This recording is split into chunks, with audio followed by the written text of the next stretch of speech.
Oke, setelah kita mempelajari bentuk perubahan kata kerja bentuk tak tadi, sekarang kita akan mulai masuk ke bungkei nomor 2 ya.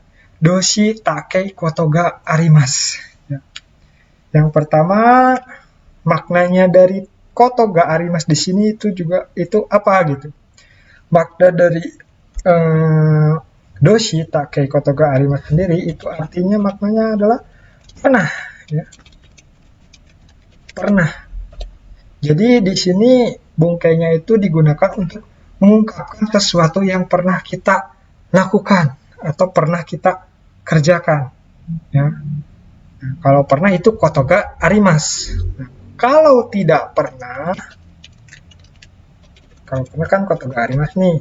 Nah, kalau tidak pernah itu kita bisa gunakan ini takei sama rumusnya ya kotoga arimasen. Nah, kotoga arimasen.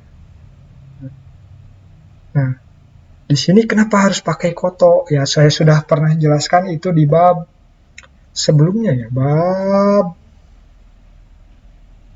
Nah, ini ya, bab dekimas. Nah, ini. Saya sudah pernah jelaskan kenapa di sana ada koto ya. Karena tidak boleh ada doshi gadoshi ya.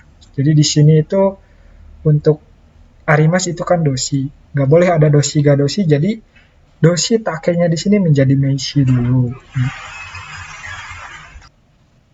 Nah, langsung saja ke contoh kalimat ya. Kita akan buat rebung di sini misalkan watashi wa nihon ikimasu. Ikimasu jadi ita ya bentuknya. Ita kotoga arimasu. Yang artinya, ada yang tahu? Saya pernah pergi ke Jepang. Nah, ita kotoga arimasu. Nah, jadi kotoga arimasu ini bisa kita simpelin aja untuk kita artikan pernah ya. Saya pernah pergi ke Jepang. Ya. Kemudian kalau misalkan tidak pernah ya tinggal pakai aja. Watashi wa nihon e itta koto ga arimasu. Nah, kalau tidak pernah ya arimasen. Ya. Silahkan gunakan arimasen kalau tidak pernah. Satu lagi mungkin untuk contohnya. Ya watashi wa yamani nobotta koto ga arimasen misalkan di sini. Ya. Saya tidak pernah mendaki gunung. Hai. Nah, jadi itu untuk pembahasan doshi takei kotoga arimasu. Poin pentingnya ini ya. Ta kotoga arimasen, bentuk ta ya. Kemudian ta kotoga arimasu. Ya. Harus lancar dulu bentuk ta ya. Kemudian lanjut ke doshi tari-tari shimasu ya. Di sini juga kita pakai bentuk ta perubahan doshinya.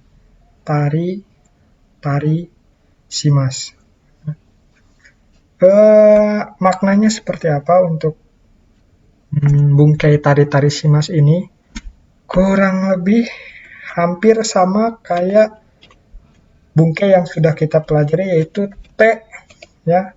Bentuk T misalkan kesa, okite, reihai oshite, undo shimasu. Ya, itu bisa. Jadi kita untuk menyebutkan kegiatan yang lebih dari satu ya. Nah, bedanya apa? Yang tari-tari shimasu ini dengan bentuk yang T ini ya. Bedanya yang pertama itu dari segi jangka waktu. Biasanya kalau yang T itu dipakainya hanya untuk jangka waktu yang singkat saja. Misalkan tadi pagi dan atau misalkan barusan, ya. Kalau misalkan tari-tari simas itu jangka waktunya panjang. Misalkan seharian ini ngapain sih gitu. Atau misalkan minggu ini ngapain sih, ya. Oleh karena jangka waktu yang panjang, perbedaan keduanya itu juga dari segi detail kegiatan, ya. Kalau misalkan yang bentuk T itu kegiatan yang disebutkan mendetail ya di jangka waktu tersebut, hampir semua kegiatan disebutkan dengan detail. Kalau yang tari-tari simas itu kegiatan yang disebutkan mungkin hanya yang penting-penting saja gitu.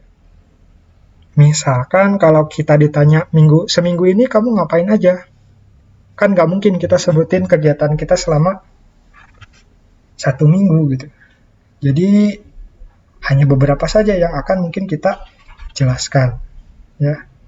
Jadi dari sana itu juga sudah terlihat perbedaan kapan kita akan menggunakan tari simas dan kapan kita harus menggunakan bentuk T, ya. Kemudian untuk yang bentuk T itu tidak boleh ada nyebutin kegiatannya, harus berurutan, ya. Artinya ya sesuai kegiatan yang sudah kita atau akan kita jalankan gitu urutan kegiatannya.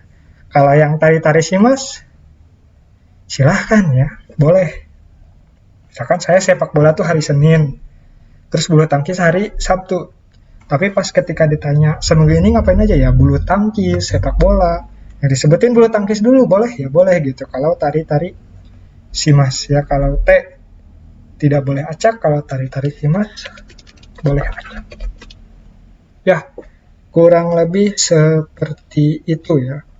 Perbedaan antara bentuk T yang sudah kita kenal dalam menyebutkan beberapa kegiatan dengan bumpo tari simas. Langsung saja kita ke contoh kalimat.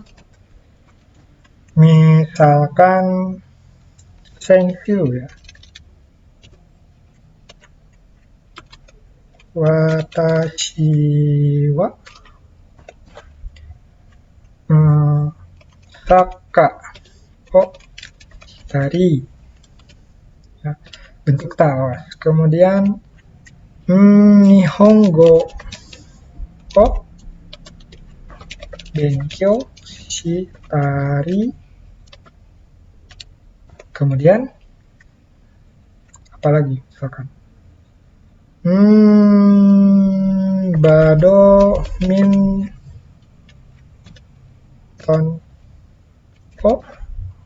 salah ini. Badminton shitari shimashita. Nah, ada ya beberapa yang harus diperhatikan di sini ya. Yang pertama, ya udah jelas ya bentuk tanya ya, tari, nihongo benkyou shitari, kemudian badminton shitari shimashita. Nah, selanjutnya ini nih ya. Jadi semua kata kerja yang ada di dalam kalimat itu harus dalam bentuk tari simas. Ya. Beda dengan yang bentuk T. Kalau yang bentuk T, kata kerja di akhir itu tidak dirubah ke dalam bentuk T. Misalkan kesa gohang otabete gakoe ikimas kan. Gakoe ikimasnya itu enggak bentuk T gitu. Tapi kalau tari simas itu semua kata kerjanya harus bentuk tari. Nah, baru diakhiri simas ya. Jadi si simasnya itu memang harus ada gitu di dalam kalimatnya itu gitu. Ya. Nah, kemudian kenapa di sini shimashita gitu? Apa bedanya? Nah, karena di sini kita ada senshu ya.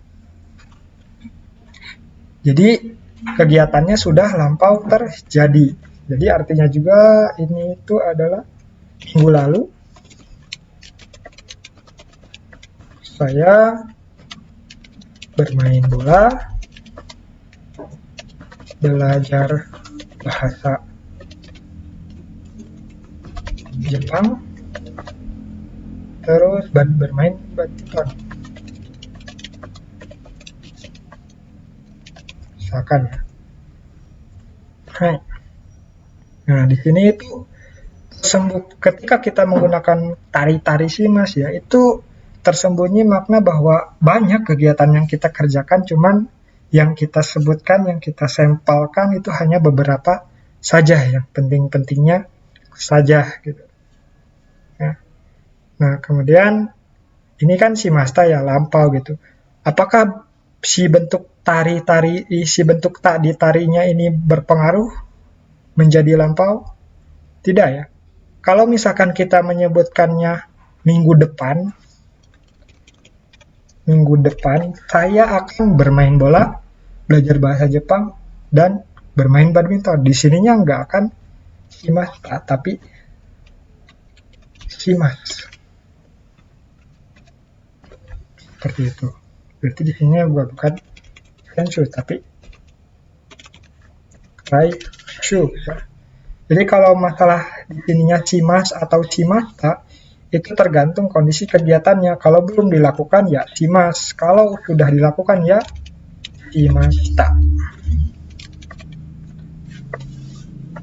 Seperti itu untuk tari-tari simas.